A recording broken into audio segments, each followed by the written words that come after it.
Welcome, guys. John's Football Channel. This is your post review of Man City 1, Chelsea 0. It's unfortunate we didn't get there at the end. We didn't actually win this final. Let's get into it. Let's actually analyze how both teams shaped up and both how teams' lineups are for this game and actually how everything unfolded. Let's get into it. So obviously they win with Trafford in goal. Then their defense: O'Reilly, Marguerite, Kavishkov, Nunes as a defense. Then in midfield, Doku, Rodri, Bernardo Silva, and Semenyo as the midfield, and then Haaland and Mamouche as the attackers. They basically played a 4-4-2. Then with us, we went with Sanchez in goal, Fofana, Livakovic, and Hato as the back three, Gusto, Cucurella as the wing backs, and then Reece James and Caicedo as the CDMs. And then we went with Palmer and Enzo ahead of them, and then João Pedro ahead of Palmer and Enzo. Then if we take a look as to how both teams, I think it was really simple from Man City in a sense. Probably they could have at times you could have possibly see them as a 4-4-1-3-2 or something like that. I think it obviously Rodri and Bernardo Silva playing very close to each other, but I think we can all see it as Bernardo Silva playing just ahead of Rodri in the game and able to pick up wherever he can in order to affect the game. But with us, it was quite another level. It was quite another thing. I think we, in a way, we made the game a bit more difficult for ourselves. Like I mentioned in my preview with Reece James, he didn't do much in that CDM position, especially in the first half when he was playing there. I think in the second half when he went into that position, he was around. You could see there was times where he dripped off into the defense in order to get on the ball and actually ping balls to Gusto on the wing or to Cucurella, or even to João Pedro at times, making those runs into the defense. But I think if we went into the game, we could have easily went with we could have stayed like this. We could have actually started like this. I don't think just for us to settle, I suppose we could have went like this just for us to have more defensive about us, for us not to concede too early. I think maybe it wasn't the wrong way to go, but there was moments, I think towards the 30th and 50th minutes of the game, we started getting into the game. I think it was a case of Man City didn't look like they were really up for it. I don't know, it was quite weird for both teams. Both teams didn't look like they were actually willing to put in the fight. There was no really fight. There was a few tackles and whatever like that, but wasn't actually one team actually saying, no, we're going for this. It looked like both teams were scared, were probably nervous, I suppose. You could really see from Haaland was quite quiet. Doku was also quiet. Mamouche also, I think Mamouche was maybe a bit more different. Mamouche obviously and Haaland haven't been playing very much together. So I think it was probably a weird thing for Mamouche to be in a position, okay, where do I fit? Where do I play? What do I do? Do I drop? Do I become the second striker? So I think for him, it might be a bit more understandable in terms of why he battled in this game. But apart from the rest, I think they should have had that thing of, no, we know what needs to be done. I know my position. I know my role in this game or in the games I participate in. And I know what needs to be done. And especially the same thing with Chelsea. I think we had a very same team. We knew more or less how we were going to shape up and our lineup was going to be. So I think we could have easily also, when we were on the front foot, when we were putting the pressure onto Man City, we should have actually took it a bit more. We should have actually went for them. We actually should have. We felt like we wanted it, but didn't really wanted to score. That's how it felt. I don't know why. Especially there was a few chances. Let me know down below what you guys think. But it was quite weird with João Pedro. There was a few moments in the game where he went down in the box. Was it a penalty? I suppose I would really say that the first one was definitely a penalty. I would like to know what your guys' thoughts on that one, especially from the rest of the world. How do they see it as a neutral? But for me, that was definitely a penalty. I mean, Koveskov was never not going for the ball. He went straight for João Pedro and tried to take him out in order for them not to be a chance at goal. And I think that was very unfair from the ref. I think in a sense for this game, he was a bit biased for Man City. So apart from that, I think with when Reece James was getting into his rhythm and the team, I think we should have took Gusto off. I think around the 60th minute when going to the second half, we could have easily took off Gusto and then let Reece James play on the wing and actually change to a back four with a 4-4-2 or something like a 4-2-2-3-1, I suppose. But no, I don't know why we kept going with the same shape. And it was not gonna give us any fruit. We could clearly see that we were not gonna score from the way we were playing in this game. So I don't know why McFarlane didn't decide to actually make these subs a bit earlier. I think the subs also hurt us going into the second half. We could really see that in the second half. There was a couple of subs from the get-go. It was Mamouche came off for Cherki. And the 65th minute, it was Rodri coming off for Kovacic. So right then, from the get-go, you could really see those two subs had basically around 15 minutes or so to actually influence the game and actually get into the game and into the rhythm in order to help create the first goal. The first goal came in the 72nd minute with Haaland. I don't know who it was in the midfield. They was able to provide the ball to Haaland on the wing, and then Haaland actually decides to cross it in, and then Semenyo was then being in the box, and he ends up flicking it around Liverpool basically and around the goalkeeper, and ends up slotting in the corner of the net on the right hand side. It was a very clean goal, very easy goal. I think for us, we shouldn't have allowed that opportunity to happen. But I suppose it's like what they say: the best way to defend sometimes is the best way to attack. You need to actually put the pressure on their team so that you can create opportunities and you can have a lead in case something might go wrong. But now we didn't give ourselves that opportunity to get ahead, and in order for us to not worry about conceding. Now when we concede, now we have to worry about scoring now, and at that moment it's a bit too late. I mean, after the goal, 2 minutes later, McFarlane decides to make some subs. He takes a Cucurella. I don't know why he takes a Cucurella. It could be a question that Cucurella is a bit tired, but I mean, he had a whole week to be fit for this game or to be rested. So I don't know why Cucurella would have went off.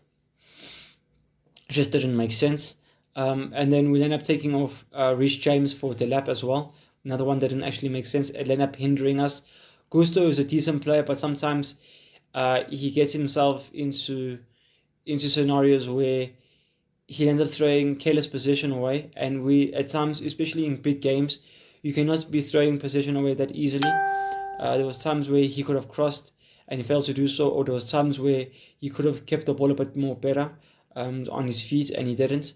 And I think Reece James would have done a lot of better job than Gusto. And then at the 86th minute, we end up seeing João Pedro come off as well for Garnacho.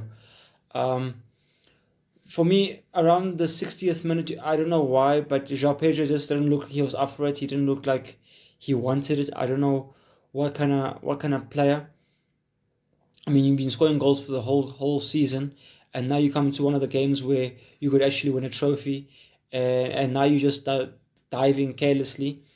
Apart from the first chance with Koveskov taking out João Pedro, all the other ones looked a bit soft, and I think we can all agree that João Pedro could have took much more care with the ball and actually hold himself a lot harder and stronger against the defenders and bully them a bit more, stayed on his feet and actually punished Man City. But he decided to go the easy way, the lazy route, and actually ask for penalties. I don't know if it's a question of